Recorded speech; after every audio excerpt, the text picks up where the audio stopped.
Welcome to Jonathan Neale. Jonathan and I have known each other for well over 10 years. We met when he was at McLaren.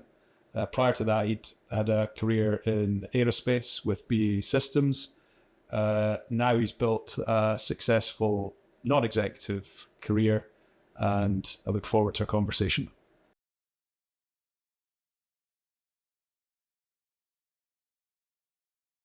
So thank you, Jonathan, for joining us today. First question. You've had quite an extensive executive career, obviously, and now building the portfolio career. Do you have any lessons that you've taken from executive life into the boardroom? The answer is yes. I think all of us do, as you know, Kevin, as we work through our career, different industries, different sectors, we pick up various tools along the way, and they travel with you. Hopefully, not to the extent that we become those terrible bores who say, "Remember when I was at so and so?" And you think, "Well, if it was that good, why are you here?" Yeah, kind of thing. But yeah, I think so. And the hardest part, I think, of stepping into the boardroom from being a really active executive is remembering that you are a non-executive and giving your board, the CFO and the chief exec, some room to maneuver. And I always start with a conversation with my chief exec that says, when it's time to tell me, get my tanks off your grass, to tell me, because we need that understanding. But I think there are transferable skills that come from executive to boardroom. And I think that I would cite amongst those as being recognizing that you're trying to keep a business moving, keep momentum running, but that the board needs to be a resource and has a responsibility. So you need to get the right stuff on the table and occasionally get into some stuff that can be quite difficult. It's not informally, you might say, it's a kind of cruise and collect career. There are responsibilities, shareholders have expectations. If you're going to do a job, you've got to do it well and make a contribution. So hopefully you develop the kind of relationship and trust that means you can move a business forwards. When you, in the world of high performance sport, obviously in Formula One, there's so many moving parts. We've spoken before about creating an organization that's not too tight as to stifle innovation, but not too loose as to miss performance metrics. I mean, that must be more pronounced in Formula One than almost anything, because we complain in the PLC world of driven by short-term reporting requirements. So every quarter we've got to report. But in your world, in that world, you're being measured every 2 weeks. Yeah. So when I was at, so during the 80s, I spent a lot of time in engineering organizations, in defense, commercial aircraft, and latterly I was running a military aircraft program for British Aerospace, and they have a kind of life cycle too. I mean, we were running a campaign in Asia, selling aircraft, and the sales guy who'd been running this campaign for 20 years. I was only going to be probably in this program for 2 or 3 years, so there's these huge, long life cycles in the thing. I arrived at McLaren in that first year, and I could not believe how quickly everything was moving. How on earth do you manage or monitor everything that's going on? And in the absence of being able to discern what you need to worry about, of course, the natural instinct for all of us is you worry about everything because you never know which one of the things is going to bite you. But over a period of time, you learn to recognize the repeat patterns and signals and things that really make a difference. But I think professional sport of any sort, whether you're an individual tennis player, whether you're a footballer, a football coach, or whether you're in motorsport, it's pretty brutal. It's not for everybody. And you learn pretty quickly whether you're going to be okay, whether this thing's going to spit you out. Because you've got this event that takes place in motorsport terms every 2 weeks between March and November. Imagine in your business, between March and November, every 2 weeks, they're going to line up against 10 of your fiercest competitors on Sunday at whatever the time is. I mean, you try being 5 minutes late for a Grand Prix. It's going to start whether you're ready or not. So you have to execute. And then tens of millions of people in the case of Formula One and motorsport are going to judge whether you got the job done or not. Now, that can be fairly visceral because you've then got a pass or fail criteria. Either you did pass the start finish line first or you didn't. And if you didn't, there's a whole lot of repercussions that come from that. And a whole lot of expectations from fans and media and shareholders and everybody else. And there's a huge weight of responsibility for any one of the premium brands. So you very quickly become used to that public test every 2 weeks, pass or fail. There. Now, on the upside, there's no problem with mission and vision. That's taken care of. There's an awful lot of work to do around values and about how you keep a business moving, how you generate enough innovation to have ideas to move the business forwards. In Formula One, it is, if nothing else, a business about time, manifestly about time on the circuit, because the best car on the grid and the worst car on the grid are only going to be separated by 4% product performance, including the driver, so it's driver and car. You're all expected to turn up and have engineered your own car to the rules, so there's a level of product innovation. You're not racing stock cars. Yeah.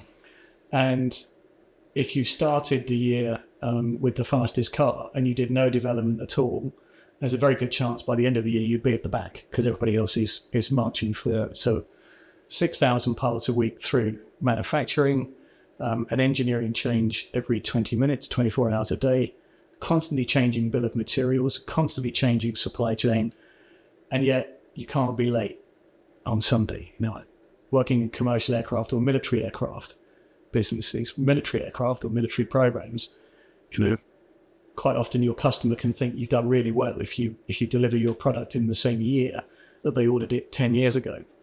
You can't be late in Formula One. So there's then this need to engender a culture where things can be loose enough to experiment and try and innovate. But the nearer that you get to that moment of execution, anything near the customer or anything near a product delivery, you've got less and less time at hand and you just have to execute well. And then extreme, if you think about a pit stop, you've got, in the days when we were refueling, you've probably got 20, 21 people who have to do something that's tightly choreographed and well rehearsed, but it's in around 2.5 seconds. Well, if 20 people are going to do something in 2.5 seconds, you don't want somebody in the middle saying, really good idea, I just wonder whether we put the wheel on like this. It's just drill and discipline. So the organisation becomes quite tribal because at one end you've got this near military drill and discipline piece where you just have to execute. And at the other end, in the vehicle concept PhDs in aerodynamics world, you've got a very different set of much more cerebral things going on. And those tribes are very different. And they need managing very differently because each has to do its role well, but they don't have the same worldview. That's for sure. So yeah, that tight execution and innovation becomes a really important part for any business, I believe, but just driven into really sharp focus because of that public test in front of tens of millions of people, pass or fail.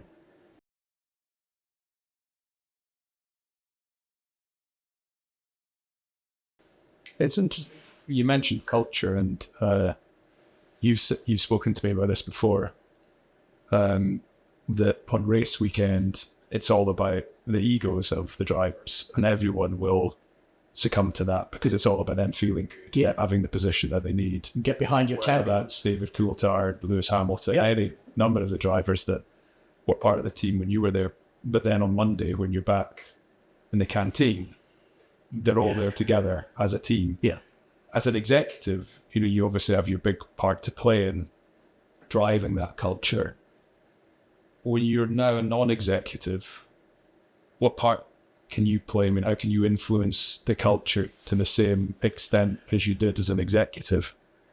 I'm going to say something loose to begin with, and you'll see what I mean by this, because as chairman, what can you do? One of our shareholders, when I first joined Filtronic, one of our more colourful shareholders looked at me and was kind of giving me the quiz about, well, what are you doing here? Why do you join this?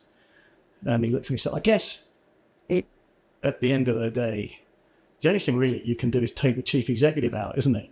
That's the only power that you have. Well, I can influence a bit more than that, but in extremis, you get to decide who's on with the board. Yes. You get to decide who's on the bus and who isn't.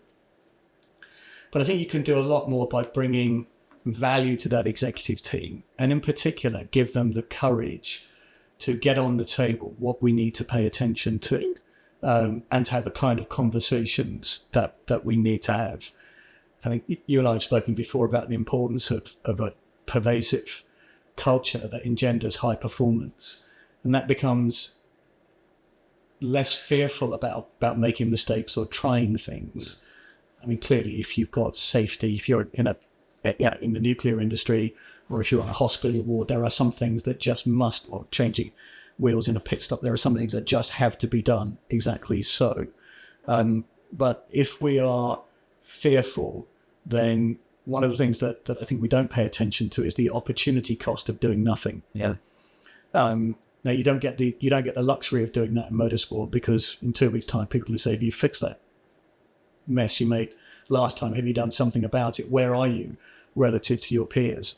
But that sense of urgency and a sense of focusing an organisation on a few things that we are in control of or can change, and having a few things that we're gnawing away at over a 2 or 3 year time, because the real life in business isn't binary. We don't make A decision versus B decision. They're all nuanced. The real world is fuzzy. People are people, and we can only cope with so many priorities in an organisation at one time. So being really clear with the board about what it is that we're trying to do and what matters most in what sequence, and that sitting here pondering isn't going to get the job done, so we better try some things and test whether this is working. You're all the time just trying to build momentum in the organisation, and I think there's a great burden of responsibility on the board and the chairman and the non-execs to look over the shoulders of the executive team and help clear the runway of obstacles. While you're working on all this near-term stuff, what can we do to help you? We can see these things coming up. How can we anticipate so that the rest of the team can get down here faster? Yeah. And I think that's where a board can be really helpful to a chief exec. No chief exec wants a board that sits on the bank and shouts, "Row harder." Yeah. That's easy. Everybody can do that. And, so, and there's a job to do about rowing harder. So I'm not saying that it's not about creating some impulse. But like all leadership, management and leadership is a contact sport. Yeah.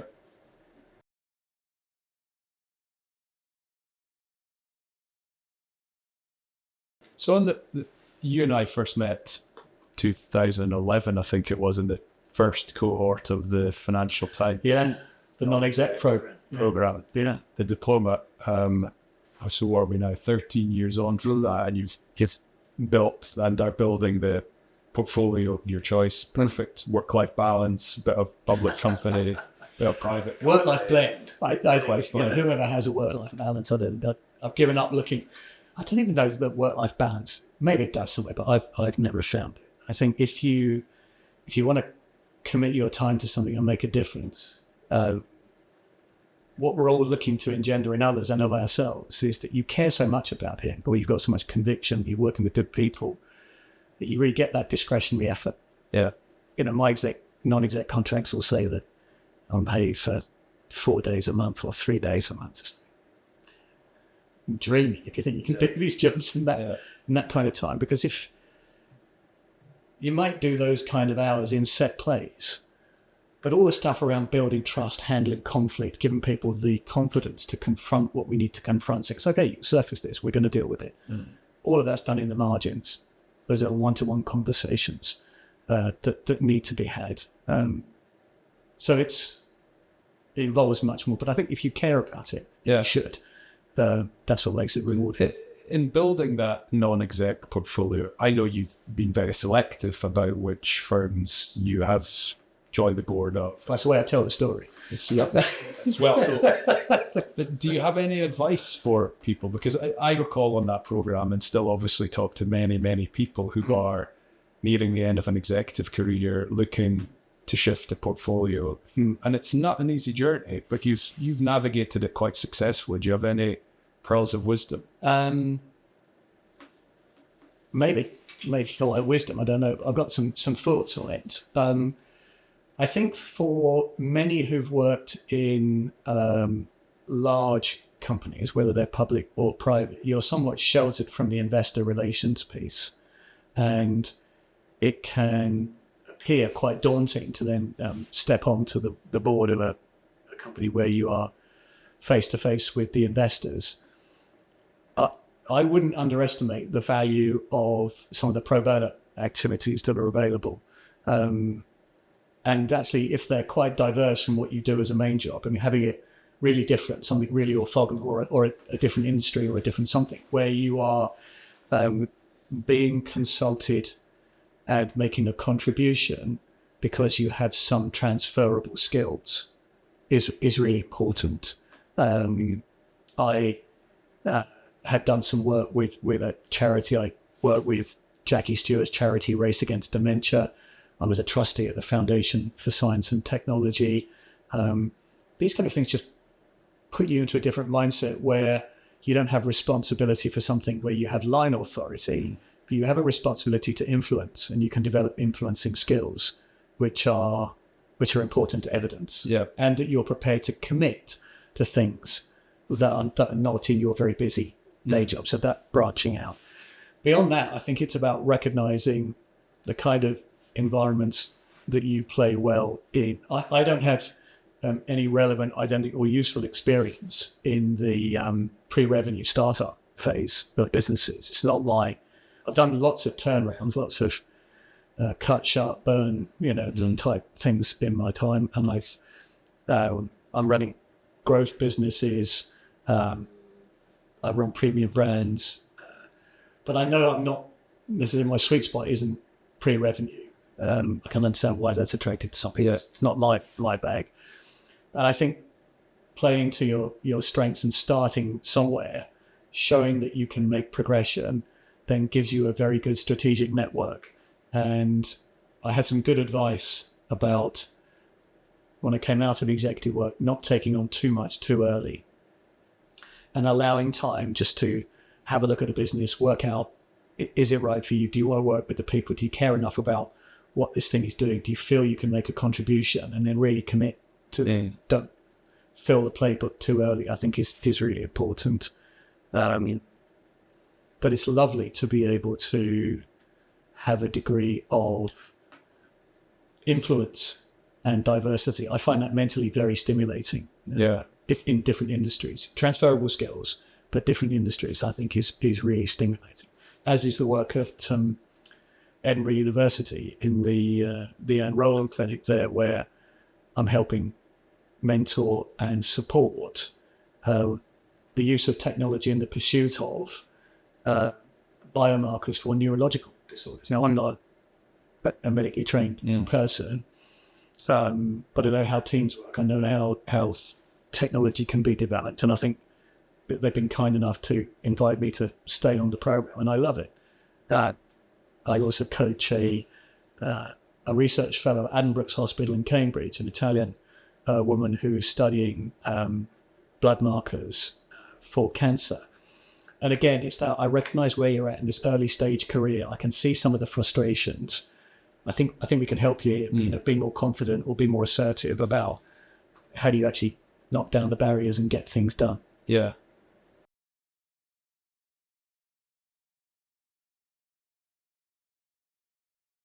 Before I come back to one or two concluding questions around board, just back to Formula One, are there any other lessons that you would take from high performance technology driven sport into business? Yeah. So obviously time is a precious commodity, and that's really brought into sharp focus at Formula One on and off the track, because the opportunity cost of doing nothing just means your competition, they're getting ahead. So there is a need for a sense of urgency on everything. That isn't to say you run around like a headless chicken. Some things require you to be thoughtful, but while you're being thoughtful, you can still put countermeasures in place or make some experiments to validate what you don't currently know. So the value of time is really important, and that doing nothing is not safe. That's critical.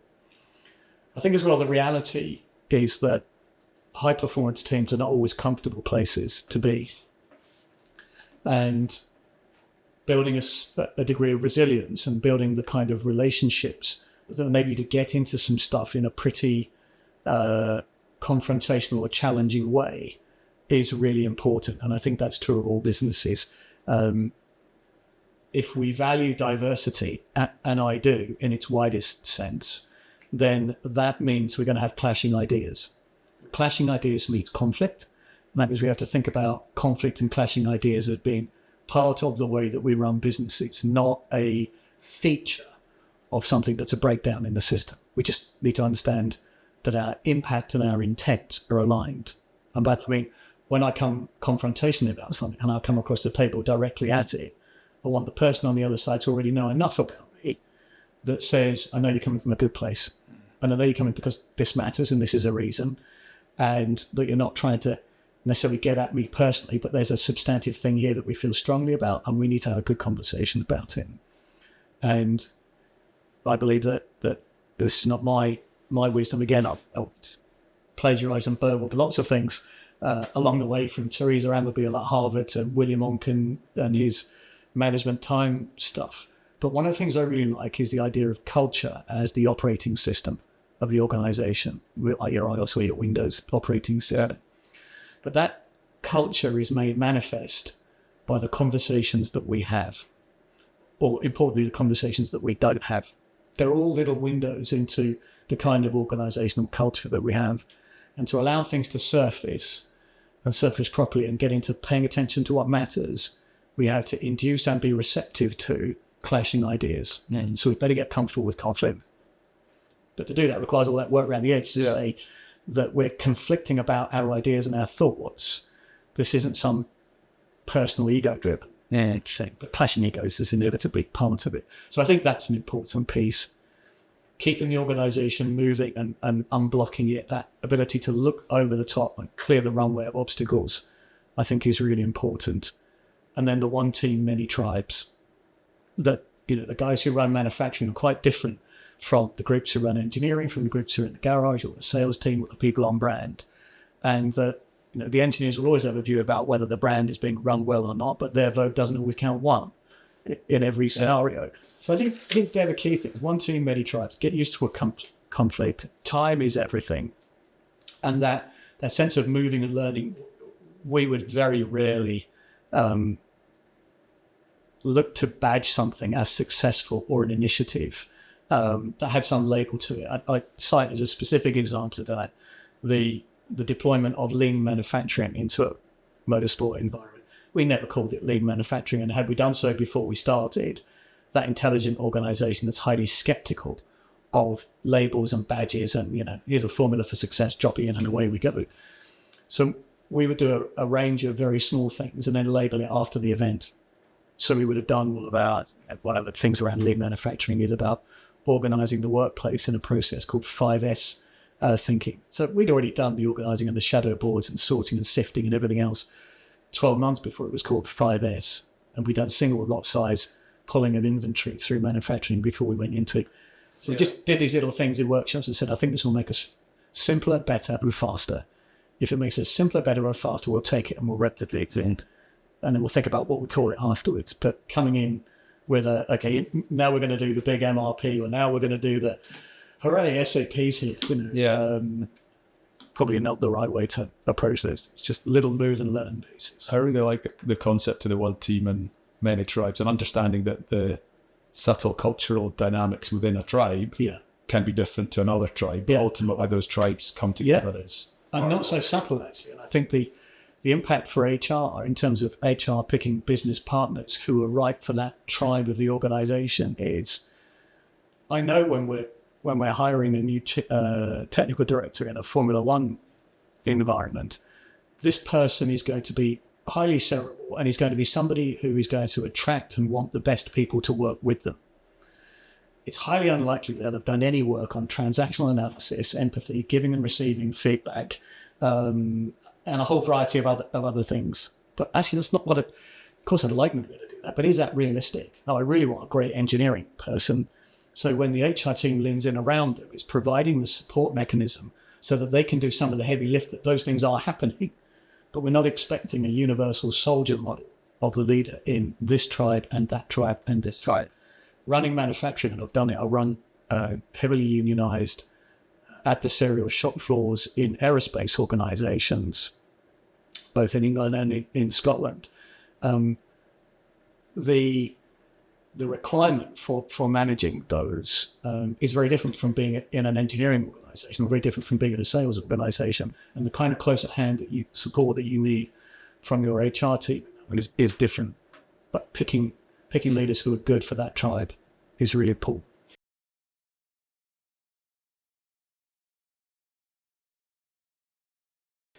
We were talking earlier about tribal politics, US election booming, the Brexit debates in the UK, the Scottish independence debates. Constant, because of fragmentation and separation. But what has been lost, I think, in many of those instances, the one team, that we can be tribal, but ultimately we're aiming for the same objectives. Yeah. If I step it back to societal around diversity and inclusion, and we're almost done now, but you've come from an industry which is traditionally very male dominated. Yeah. I'm the father of 4 young daughters, so this is very relevant for me and the progression of my children through life. Do you have any thoughts on diversity and inclusion at a societal level as to how are we on the right tracks? What more can we do to ensure that we've got a much more gender diverse workforce in the future, much more inclusive? The reason I'm hesitating, and I think that is of course I've got views. I'm a father. I have a son and a daughter. My daughter did mechanical engineering at Birmingham, got a first class honours, and now a cyber technologist. So I feel I've done my bit for the science and technology piece. My son's actually a systems engineer in a defence company doing missiles at the moment. But so strong science semester, they've got no artists, unfortunately, or poets or the like. But I do see it. Formula One in particular was very good at getting talent from anywhere. Yeah. And in defence of McLaren in particular in Formula One, I think we were the first people to put a woman on the pit wall, the first people to put an engineer in the garage.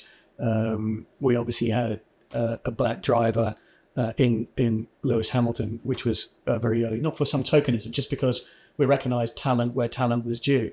The challenge in Formula One was that it wasn't something that was aspirational for a lot of women to come and do.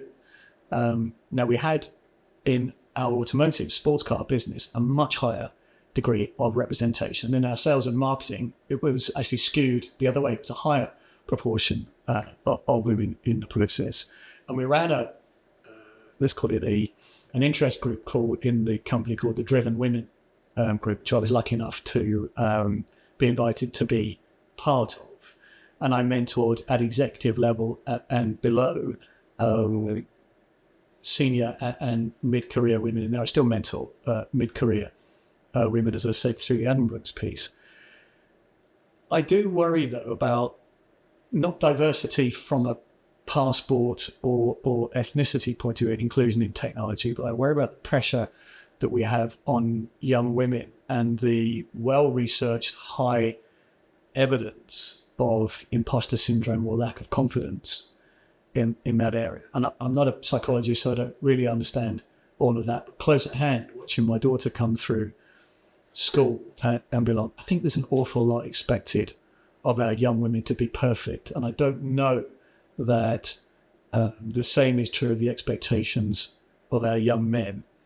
And I don't have an easy answer on how best to fix that, other than as a society, come back to your original question, I think it's really important that when we look at some of the Germanic nations, we look at Denmark, or if we look at Sweden, Finland, possibly in Germany, there is a sense of what it means to be part of a functioning society and collective that's a values-driven thing. There's a degree of respect, and that my tribe is not more or less important than your tribe. We can respect those differences. One team, many tribes, back to that ethos. But I do think that we both know, having young women in schools and younger education, that parents are inclined inadvertently to give their children labels quite early on. And, little so is really good at, The sporting ones. he's really sporty, he's really arty, she's really good, oh no, we're into this and that. The reality is that at those formative years, 5 to 11 or 12 or something, how do we know? Yeah. And the brain's not developed. You haven't been exposed to lots of things. When you want your kid to meet the world well and be venturesome, have a go. Don't be feared of failure. Have a go. If it's not for you, it's not for you. That's all right. We'll do, maybe it is later. Maybe. So I do, and I have spent some time in schools. We used to do quite a lot in universities and then back through secondary school. But you're preaching to the converted by the time the subjects have been picked. And it's really getting right back early on to give children and parents the understanding that it's okay for it not to be clear at this stage. Yeah. And that anything is yet to happen and anything could yet happen. And I don't think that's naive. I think it's just not putting self-limiting beliefs, particularly on our young women. Yeah, I agree.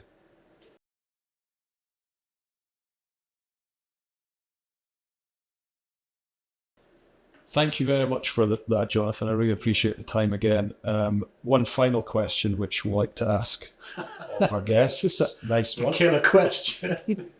It's often said that, the role of the board's to ask good questions, whether that's of themselves or of the executive. What do you think is currently the most important question boards can ask? I hope you've got an answer for this as well. I'm going to go, let me get the time. Have a go at this. This will come back to culture as the operating system. So I think the questions boards should ask is, are we able to get the things that we need to pay attention to on the table? And are we able to have a good conversation, the conversation that we need to have about those things? If not, what's getting in the way? Now, I know that's 3 things, but getting it on the table. Are we able to have those challenging, we've got everything on the table that we need to talk about? And if not, what does it say about us? What's getting in the way of us being able to really get at what we need to get at, whether it's the unsaid or too much of the said, or death by reporting, or over focus on minutiae, or over ambition, whatever it is. That for me would be a healthy board. Yeah. That's really interesting because for me, the noise, you mentioned it earlier, obviously in F1, the high performance sport, manufacturing, and the ever increasing amount of data that we've got, there's so much noise. And what resonated also with me is when you earlier said, it's not the role of the board to stand in the back and shout, row harder, row harder, row harder. One of the questions I don't think boards ask often enough of the CEO is simply, how are you? Because it's a really lonely place to be. You've been there before. You understand it.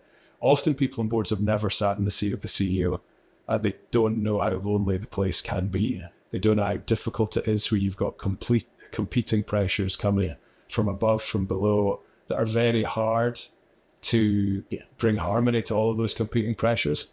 And sometimes I think a board, just to say, in real genuine curiosity of how are you and what can we do to help you, that's not agenda, that's not about row harder, row harder, row harder. Because you look at the number of the ever-increasing turnover of CEOs, it's alarming, where CEOs are burning out. They're just checking out. And post-COVID, I think a lot have seen an alternative to life, which is constantly pursuing this next career move. Yeah. And when it reaches a point of burnout, they just say, I'm gone. And maybe if that question had been asked 6 months earlier of how are you and how can we support you, more CEOs would still be in place. I think organisations are paradoxical. The reason I say that is if you look at the pressure on CEOs to be, but just think about public companies. When I look at the full year report and what the reporting standards are and what's required to be covered, that we've ticked every box and covered every base. Now I understand why the basis of running good markets and businesses and being prudent and operating with integrity requires a degree of evidence. I completely get that. The reality of the conversations I have with the shareholders who look at the reports is, never mind all this guff, is the 5 things in the middle that we're really interested in. And I think it's important that in the burden of responsibility on a chief executive, there's enough support and oxygen for us to see what the private equity guys would call, and I think there's a lot we can learn from private equity in this. What are the 5 to drive? They talk about having 5 to drive for this year. So yes, there's all this checks and balances and governance, and the committees can help with some of that. And the reporting is what the reporting will be. But giving the chief executive the room and the guidance and the clarity to come back with a constancy of purpose and some continuity of focus to run these 5. And if they don't work, fine, kill them, put another way, but don't come back with 35. Yeah. And I think organizations try to push too much, or try at the top, push too much. Yeah.